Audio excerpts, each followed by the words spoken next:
In today's video, I'm going to be doing my unboxing and first impressions on the Moto G Play 2026. Alright everyone, so this phone retails for $179, so it is a very affordable smartphone. And of course, the specifications are going to match that, but if you'd like to purchase this, I'll leave a link in the description and of course, a YouTube shopping link on the bottom left side right here if you guys want to buy this at any point in time during this video. Now getting into the specifications, under the hood we have the Dimensity 6300 processor inside of here. Of course, a budget phone processor. This is going to be able to run pretty light gaming on here, and I'm sure you're going to be able to even get some, Genshin Impact or PUBG Mobile or Call of Duty Mobile out of this device as well, which we're going to go ahead and try out in the gaming review of this. We also have 5200 milliamp battery inside of here, a huge all-day battery in here.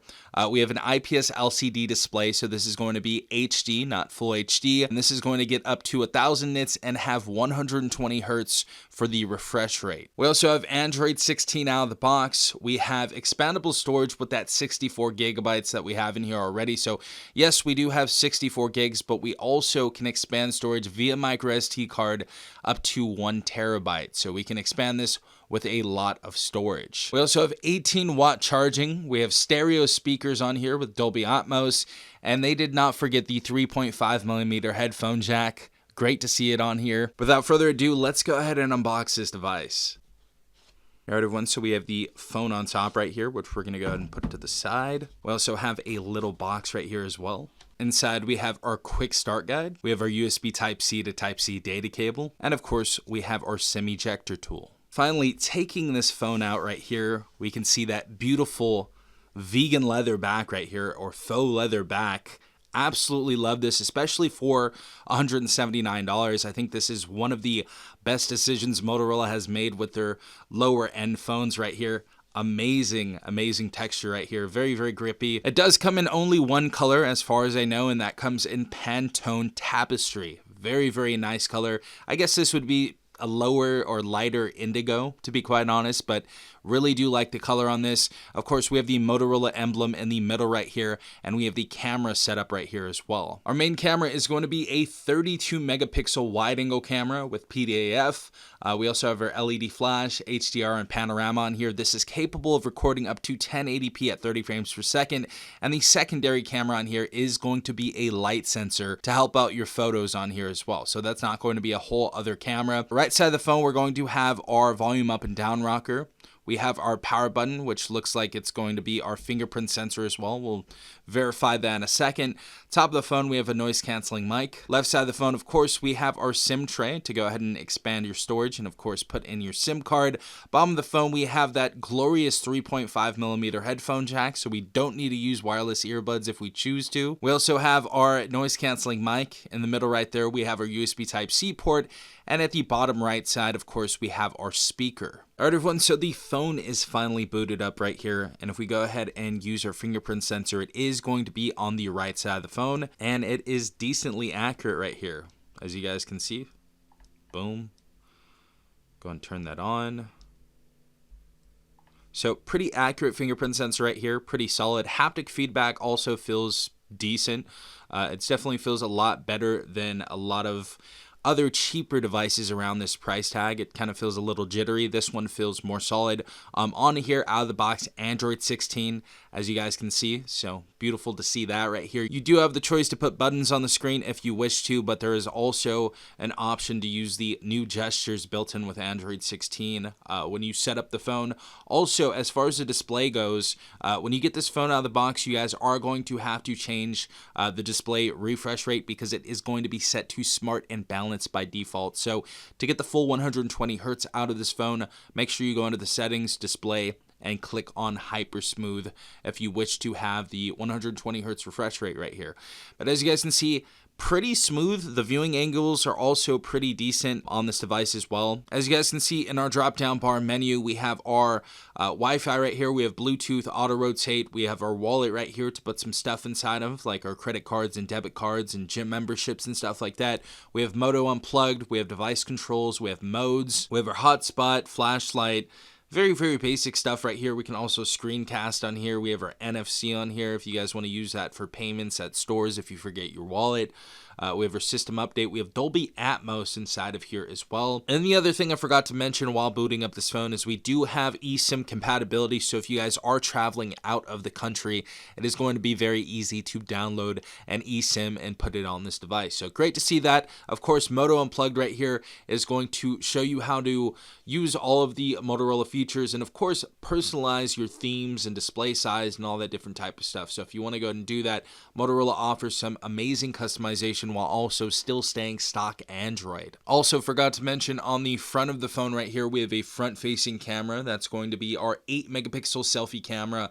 And again, it is capable of wide-angle mode and capable of recording at 1080p at 30 frames per second. And of course, for all of the people out there, we still have Moto actions like twist to camera, of course, chop to flashlight. So those have not left just because this is a lower end device, which is great to see. I do want to go ahead and take a look at the camera right here though. And as you guys can see, we do have photo, we have video, we have slow motion inside of here as well. And just going through this camera right here, very, very smooth. Very, very smooth right here, very optimized camera experience. When you go through some other cameras on lower end phones, it seems like there's always some glitching or something like that. But as you guys can see in the more section, we have scan, we have night vision, panorama, photo booth, time lapse, and we have dual capture video right there as well. I do want to just go ahead and take a photo very quickly right here to see how this handles stuff. Very decent shutter speed right there. And this is going to be saving to your Google Photos account right here. And also, of course, you can save it to any other cloud service, but real life photos look pretty good on here. This is essentially what you're going to be seeing in real life. The color reproduction is very good. The picture that we got right here, as you guys can see, is pretty clear as well. So no issues off the bat so far. These are all the applications that you're going to get on here. Of course, you can put stuff in your game drawer. We don't really have any bloatware on here. Of course, we have a Dolby Scan and Perplexity and Copilot, but you can, of course, disable or delete those. So far, very stock Android experience. Of course, it's a Motorola device, but this doesn't look too bad for $179 so far. It's also been performing good going in and out of applications so far.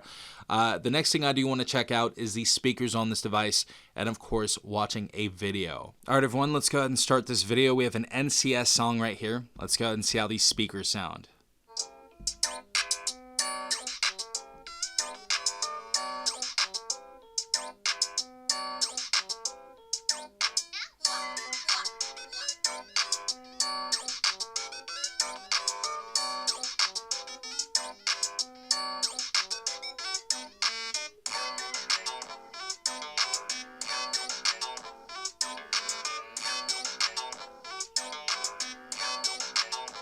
Stereo speakers on this device, by the way, and these sound exceptional for $179. The bass is probably the best I've heard on a sub $200 phone. Very, very nice clarity, very good sounding speakers on this device. I cannot stress this enough. These are the best sounding speakers I've seen on a Moto G Play device right here. Very, very surprising stuff right here. I did not expect this to happen right here. Wow. Next up, we have video on here. We have a 4K 60 frame per second video. Let's see how this looks.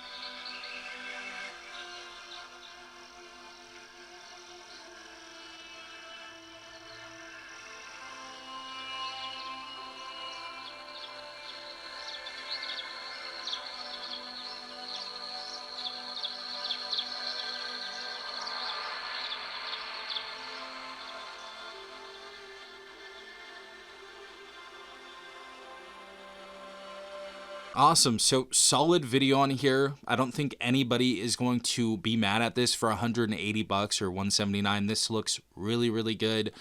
Viewing angles look very solid on this. The colors look good. Clarity is great. Really, for $179, this is really, really good. Especially, you know, if you ask me like even 4 years ago, 5 years ago, 6 years ago, you cannot get a device that's even close to this for $179. So phones are getting really, really good. and they're pretty cheap now to get. So if you just want an entry-level phone, this is going to be something that scratches a lot of people's itch. There's a lot of grandparents out there, there's a lot of kids out there that want their first phone, or they just want something that's basic that they can play games on. They don't need the most storage in the world. They don't need the highest, spec camera or highest specifications or best chipset or whatever. This is something that you get those types of people. For $179, I can absolutely recommend this phone. Of course, the full review and everything else is going to come out later on. But we have some good stuff inside of here. We have an all-day 5200 milliamp battery inside of here.